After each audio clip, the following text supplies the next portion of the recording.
My dear brothers and sisters in Christ, I welcome you to this pre-conference briefing today.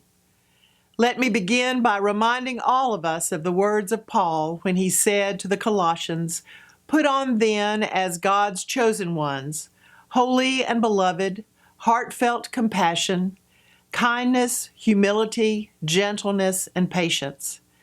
During this unprecedented time in history, where we have had to weigh our spiritual needs and heartfelt desires against the protection of our general health and the health of our families and communities, I am grateful to all of you for the patience and kindness you have demonstrated throughout these last months.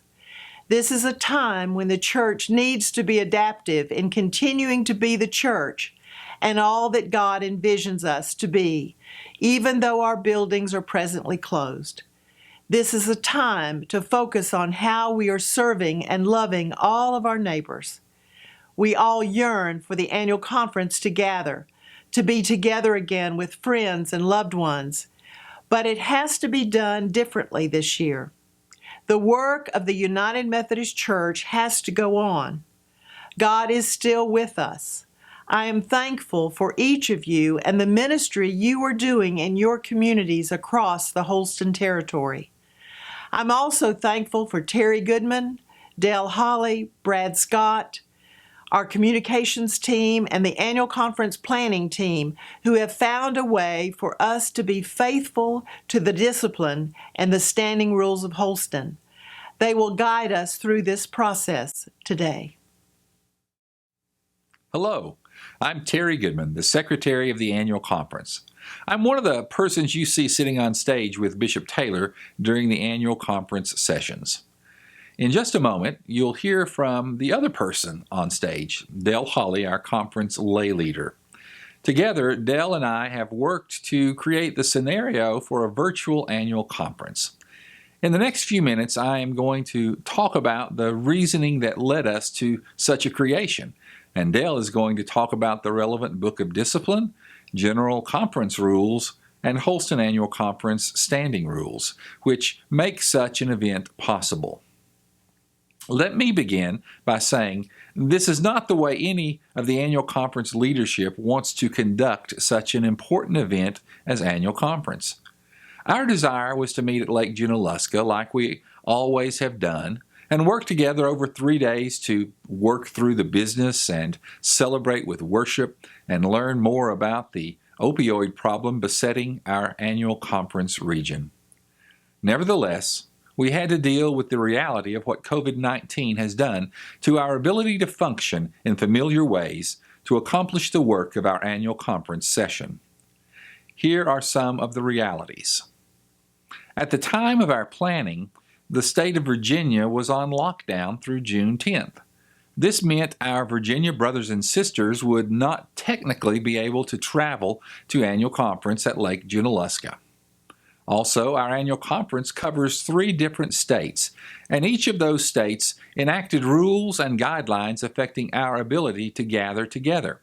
Most follow a phased approach that would gradually allow more and more people to begin gathering in the same space. We worried about how to meet with 10 people or 25 people. How could we do it with a full house at Stewart Auditorium and the possibility of 1,500 plus people in attendance? As much as we do not like to admit it, many of us are not spring chickens anymore. Our age demographics put us in the higher risk categories, and this means getting a group of us together was not something to be taken lightly. Our goal is to do no harm. A physical gathering of such a large group of people from all over the bounds of our annual conference was a disaster waiting to happen. Then there was the uncertainty. We did not know when restrictions would relax and the manner in which they would relax. The reality is that we could not do things this year in the way we have done it in our previous years. So the question became, what then will we do? At a meeting with Bishop Taylor, she informed us the North Carolina Annual Conference had announced they were going to hold a virtual annual conference, and she wondered if we could likewise pursue such a course. The group of us at the meeting looked at what North Carolina said they were going to do, and then it became my task to see if it could be done in Holston. I had previously supplied a document outlining the required actions of an annual conference to the bishop and cabinet. I went back to that document, and in addition, I read the standing rules of our annual conference. After much study and debate and conversation with my co-author, Del Hawley, we were able to create a plan that we believe meets all the criteria specified by the Book of Discipline, the rules of the General Conference which we follow, and the standing rules of our annual conference. I am now going to ask Del to share with us how these various elements allow us to hold a virtual annual conference. Once we had a vision of what a virtual annual conference session could be, we turned our attention to the practical aspects of exactly how to conduct the business required during the meeting. As a deliberative body, the annual conference is governed by provisions of the Book of Discipline, the plan of organization and rules of orders for the General Conference, our standing rules, and Robert's Rules of Order. Since Holston Conference is incorporated in the state of Tennessee, we're also subject to Tennessee law governing corporate meetings and votes taken as part of those gatherings. Paragraph 605 of the Book of Discipline defines the essential business of the annual conference session.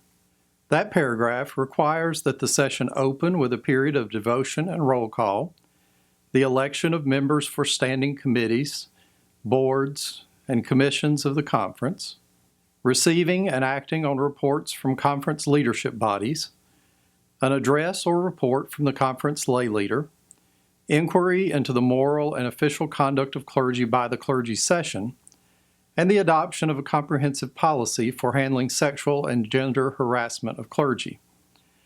That paragraph allows, but does not require, the adoption of an agenda to order the business sessions, time for a report from the General Board of Pension and Health Benefits, and receiving the new class of ordinands and local pastors into conference membership. With respect to the matters required by paragraph 605, Bishop Taylor will lead us in opening worship, and those lay and clergy members participating in the virtual session will register their attendance in a way that allows the conference secretary to create a roll. We normally accomplish this by using the registration cards that are part of the process of checking in at Lake Junaluska. So we will have an equivalent process for checking in to the virtual session. We will hear reports from conference leadership groups about their work during the past year. Some of this information will also be shared through separate video presentations. Bishop Taylor and I will address the state of the church and the ministries within Holston Conference in our presentations. We will hear a report from the clergy session. Since we have previously adopted the sexual harassment policy required by the discipline, that matter is not before this annual conference session. With respect to the election of conference leaders, there are no elections required this year. Our standing rules provide that election to conference boards, teams, councils, and committees is for a term that begins in the year of a regular session of General Conference and concludes in the calendar year of the succeeding regular session of General Conference. Since the General Conference scheduled for 2020 has been postponed until 2021, that means our current conference leaders will continue to serve until next year. In addition to the business items required by paragraph 605, our standing rules also provide that a memorial service for clergy members, their spouses, and members of local congregations deceased during the year shall be held at each annual conference. While it will be impossible for us to have a memorial service this year in our traditional manner, which allows family members of the deceased to be present with us so that we can greet them and share condolences, we will have a video presentation to memorialize those who have died this year, and their families will be invited to participate in the traditional memorial service at next year's annual conference. There are other items of business we are accustomed to handling during a typical annual conference session, even though those matters are not specifically required by discipline. We are governed by a set of standing rules.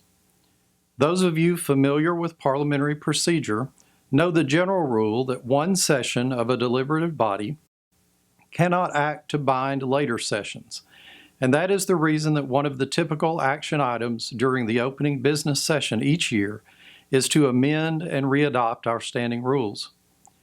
Paragraph 505 of the Discipline states that the plan of organization and rules of order adopted by the General Conference remains in effect until altered or modified by a subsequent General Conference.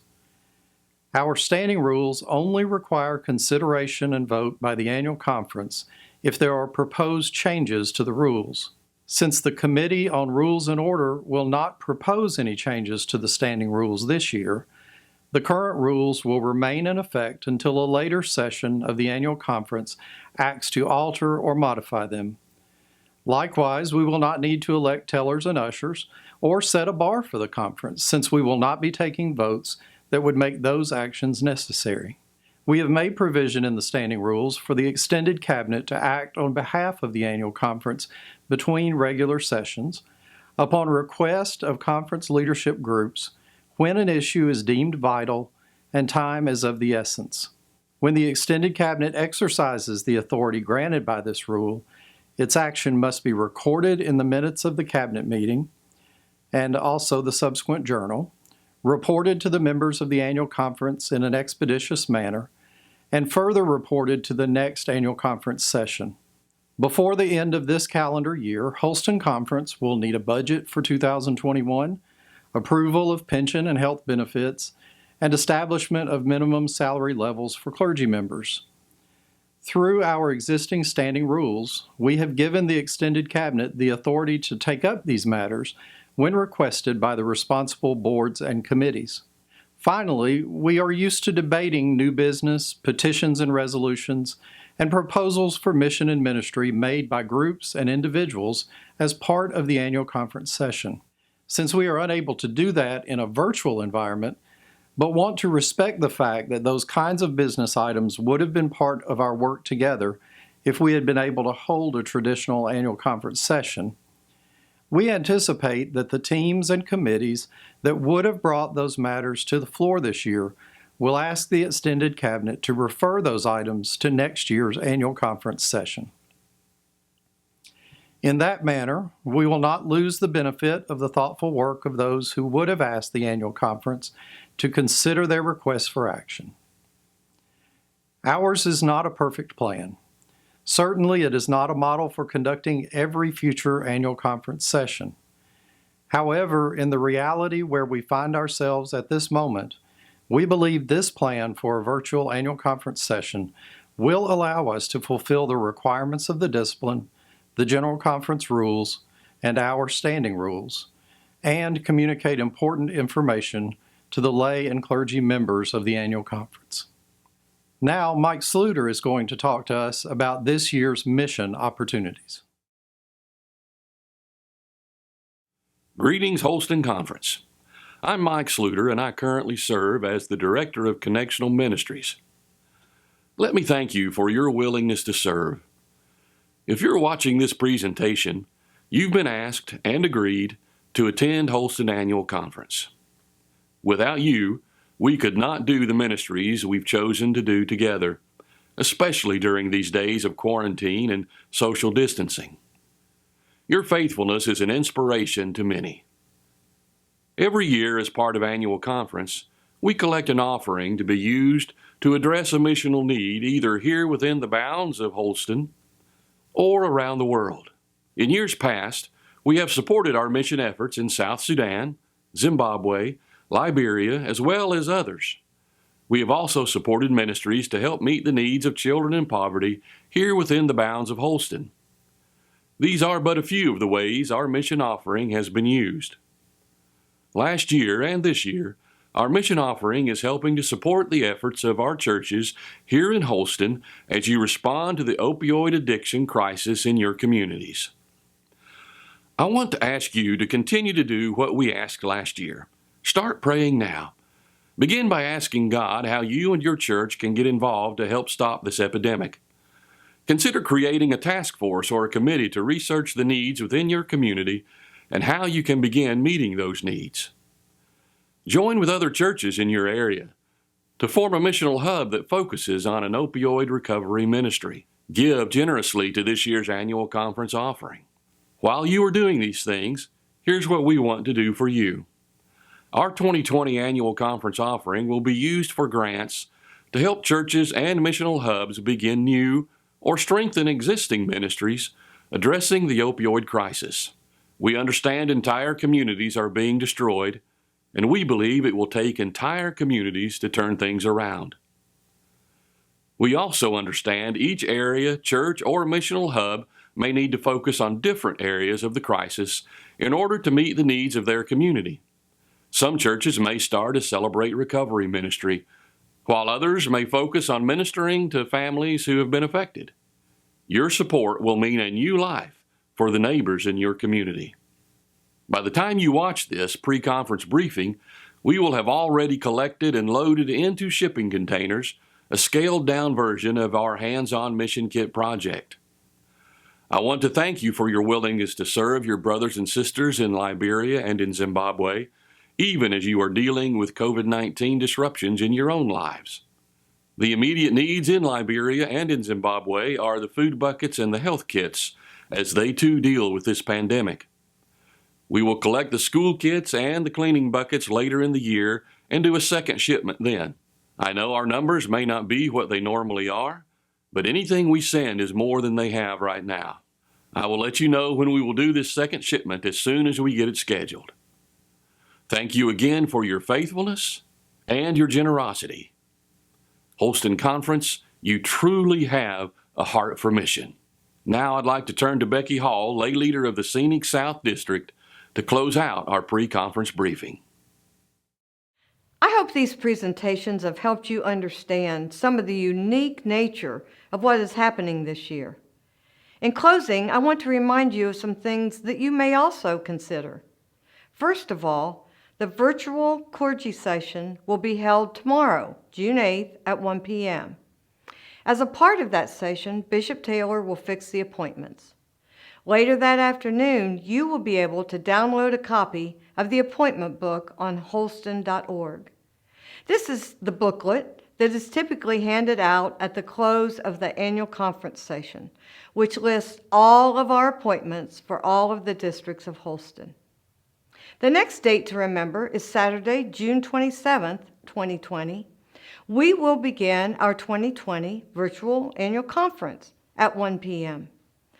All members of the annual conference, lay and clergy, should make a point to be present at this Zoom webinar event. You will receive instructions on how to get the webinar. We will open with a brief worship devotional moment and then begin to proceed through an order of business that will include many of the elements that are part of a normal annual conference. Among them will be the State of the Church address from Bishop Taylor and the laity address from our conference lay leader, Del Hawley. We will not be able to hear verbal reports for all the groups that have a report in the Book of Reports. However, we will hear at least the following verbal reports: Conference Committee on Finance and Administration, Board of Pensions, Equitable Compensation, the Cabinet Report, and a report from the Sexual Ethics and Boundaries Task Force. This year, our sexual ethics team worked on a video that will be shown at our annual conference. Please bear in mind, the nature of this virtual annual conference prevents us from voting or debating issues. Any items presented that might require a vote will be acted upon in a special session of the extended cabinet that will be broadcast live on Zoom for anyone to view.